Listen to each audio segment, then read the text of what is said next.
Asi chii chaizvo chiri kumbokonzera tsaona dzemumugwagwa kuri kunyanya kumabhazi anoita zvechicross border muZimbabwe?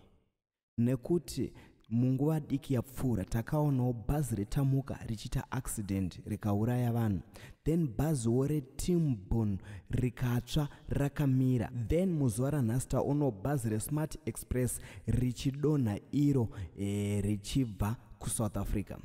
Kusangana kwatiri kuita zvakare mhuri yeZimbabwe pachannel ino, channel yeZim Witness TV, iyo yatinokupai nyaya dzakasiyana-siyana, uye ndinoti kana kari kekutanga kusvika pano ingobayawo button rekusubscribe, then turn on the notification bell kuitira kuti usarasikirwe nema-updates andinodzoka nawo pano zuva nezuva. So mhuri yeZimbabwe, nyaya yandauya nayo inyaya yebhazi resmart express iro raita tsaona kuFern Valley kwaMutare, apo ranga richinzi iro ranga richitiza Zimra nekuti ranga rine zvinhu zvinopisa.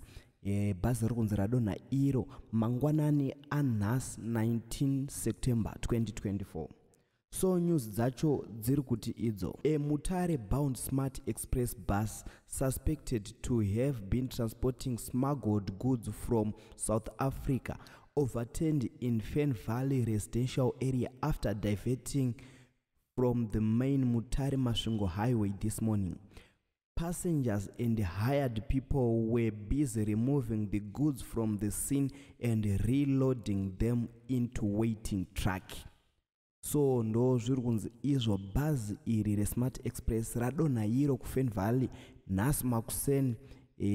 Ranga richinzi ranga radivheta route, rarega kushandisa route yarinoshandisa mazuva ese remasvingo Mutare, rikapindawo nekwaro richitiza iro Zimra. Riri kunzi ranga rakatakura zvinhu zvinopisa, ndo zvaita kuti ringe richitiza route, then ratakura zvinhu zvinopisa kudaro rabva radonha. So vanhu vari kunzi ivo vanga vatova busy kutobvisa magudzu anga asimaguliwa kubva kuSouth Africa achipinda muZimbabwe zvisiri pamutemo. Vakutoloda mune imwe rori kuti Zimra painozosvika nepolisi zvinhu zvinenge zvatobviswa kare. Mhepo dzacho ndo paunoona kuti dzinenge dzakasimuka. Imagine munenge muchiti matiza imimi Zimra kuti zvinhu zvisatorwe, then bhazi robva ranoita accident, kuri kuda kungoti zvinhu zvitorwe chete.